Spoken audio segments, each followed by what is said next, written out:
Genèse, chapitre 50. Les funérailles de Jacob.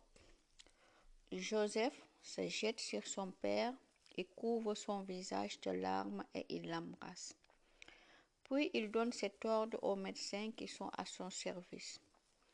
Préparez le corps de mon père pour l'enterrement.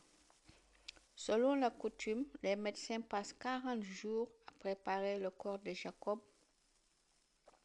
avec des huiles parfumées pour le conserver. Les Égyptiens font le deuil de Jacob pendant 70 jours. Quand le temps du deuil est fini, Joseph dit aux gens proches du roi d'Égypte: « Si vous avez de l'amitié pour moi, je vous prie de transmettre mon message au roi. Dites-lui de ma part: avant de mourir, mon père m'a fait jurer de l'enterrer en Canaan, dans la tombe qui s'est préparée.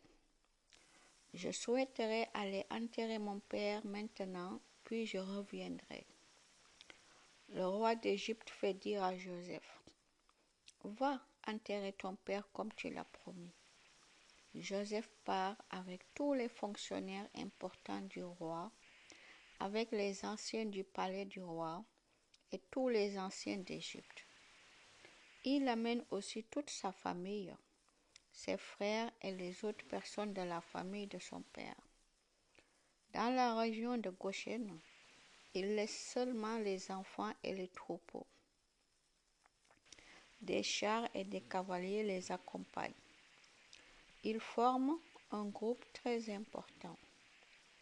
Ils arrivent au champ de l'épine à l'est du fleuve Jourdain.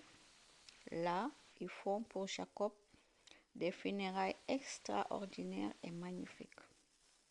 Joseph pleure son père pendant 7 jours. Les Cananéens qui habitent cette région voient cet enterrement au champ de l'épine et ils disent: « C'est un deuil très dur pour l'Égypte. » C'est pourquoi on appelle cet endroit situé à l'est du Jourdain Abel Misraïm, c'est-à-dire deuil de l'Égypte. Ensuite, les fils de Jacob font ce que leur père leur a commandé. Ils transportent son corps en Canaan et ils l'enterrent dans la grotte du champ de Macpéla, près de Mamré. C'est le champ qu'Abraham avait acheté à Ephron le Hittite pour être propriétaire de la tombe. Après l'enterrement de son père, Joseph revient en Égypte.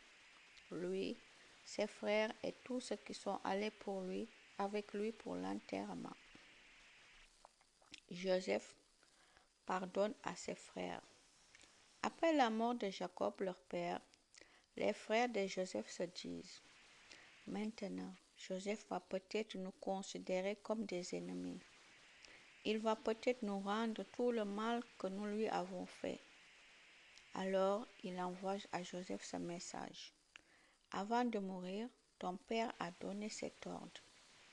Dites de ma part à Joseph: s'il te plaît, pardonne à tes frères leurs fautes, tout le mal qu'ils t'ont fait.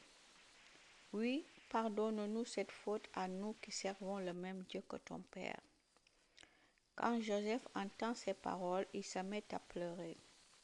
Ses frères viennent eux-mêmes le trouver. Ils se jettent à ses pieds en disant: « Nous sommes tes esclaves. » Joseph leur répond: « N'ayez pas peur, je ne suis pas à la place de Dieu.